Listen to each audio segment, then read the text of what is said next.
This is the second method for solving systems of equations called substitution. Substitution is replacing a variable in an equation with an expression of equal value.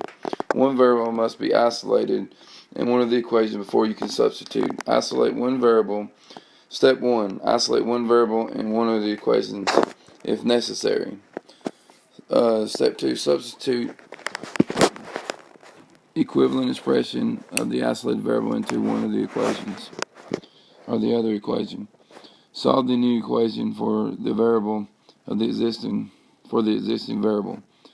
Substitute the value into one of the original equations and solve for the other variable. Write the solution as an ordered pair. Solve the systems of equations using substitution method following the steps. So right here, if you notice, they're both already solved for y, so therefore I can set them equal to one another. So I got 2x equals x plus 5. I start solving them, subtract x from both sides, I get x equals 5. Then I take 5 and I'm going to plug it back into y equals 2x. So I got 5 times 2 is 10. So y equals 10. My ordered pair is 5, 10. Second equation, I already have this second equation solved for y, so therefore I'm just going to plug it in for y right here. And so I get 2x plus x minus 4 equals 5. I just plugged in x minus 4 for y. I combine my like terms, and I get 3x minus 4 equals 5. Subtract 4 from both sides, I get 5 plus 4 equals 9. Divide by 3, I get x equals 3. And then I plug it back in to my original equation, y equals x minus 4. I plug in 3 for x, and I get 3 minus 4 equals negative 1. So my ordered pair is 3, negative 1. Alright, my next example here, I don't have both of my equations, neither one of my equations isolated. I'm going to use the second one to isolate y. So I subtract x from both sides. I get y equals negative x plus 3. Then I take negative x plus 3 and I'm going to plug it in for y. So I end up with x plus 4, parentheses, negative x plus 3, close parentheses, equals 6. I distribute my 4 here. I get x plus negative 4x. 4 times negative x is negative 4x. And then 4 times 3 is 12. Alright, and so I have negative 3x plus 12 equals 6, because I combine my x and my negative 4x, which gives me negative 3x. And then I have a two-step equation. Subtract 12 from both sides. I get 6 minus 12 is negative 6. Then I got 3x equals negative 6. And then I divide by 3 on both sides. I get x equals negative 2. And then I'm going to plug it back into my original equation. X plus y equals 3.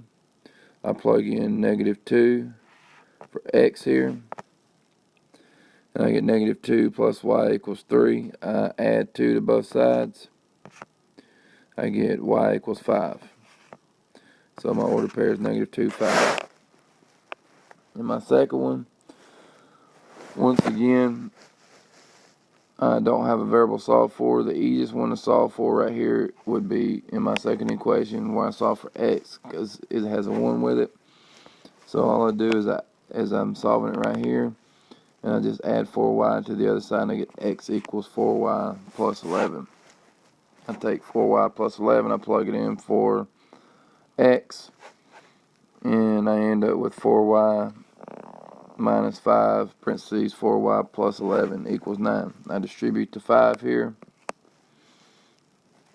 and I get 4y minus 20y minus 55 equals 9. I combine 4y and 20, negative 21, and I get negative 16y minus 55 equals 9. I add 55 to both sides, and I get 64. So I got negative 16y equals 64. I divide by negative 16. On both sides, I get y equals negative 4. And then I'm going to plug it back in to this equation that we created, because it's already set up to solve for x. So I plug in negative 4 for y, and I get 4 times negative 4 equals negative 16 plus 11, which is negative 5. So x is negative 5, and y is negative 2. In my last equation, and you can solve for whatever variable you want to just to get started to isolate one. So right here I just chose to solve the first equation for y, so I subtract 2x from each side, and I get y equals negative 2x plus 6. I take that and I plug it in for y right here. Notice it already has a minus sign outside of it, so that means there's a negative 1 there. So what I'm going to do here is I'm going to have to distribute that negative 1 into our equation that we plugged in. So you're going to make that negative 2 a positive 2, and that positive 6 a negative 6. Then I got 2x plus 2x minus 6 equals 10. So I say 2x plus 2x equals 4x minus 6 equals 10. I now have a two-step equation. So I add 6 to both sides. 10 plus 6 is 16. Divide by 4. I get x equals 4. And then I'm going to plug that back in again to the equation that we found for y, because it's already set up for y. So I plug in 4 for x. I get negative 2 times 4 is negative 8. Plus 6 is negative 2. So my ordered pair here that works for both equations is 4 and negative 2.